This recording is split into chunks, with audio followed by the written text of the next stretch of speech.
Азыр бир нерсе изилдеп атам. Пайгамбар алейхиссалам хадистеринде келет, кыямат жакын калганда эркектер азайып, аялдар көбөйөт. 23 аялга бир эркек туш келет деп.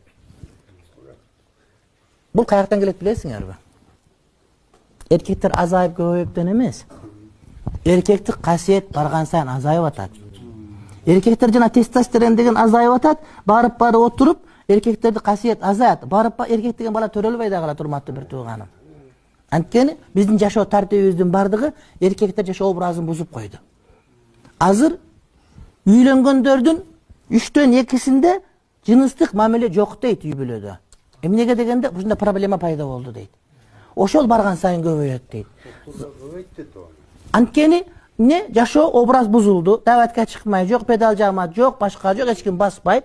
Бардыгы зона комфортто жүрөт, бардыгы эртең менен башка кылат, кыймылдабайт, анан барып отуруп, буттар иймеген, эчтекеге жарабаган эркектердин бир армиясы пайда болуп баштап атат дейт да.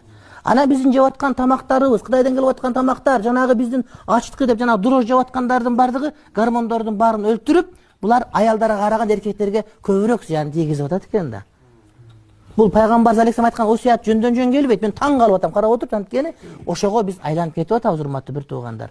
Азыр эркектердин жанагы гормон жыл сайын 2%дан түшүп атат дейт. Мен бир полшалык окумуштун окуп атсам айтат, жыл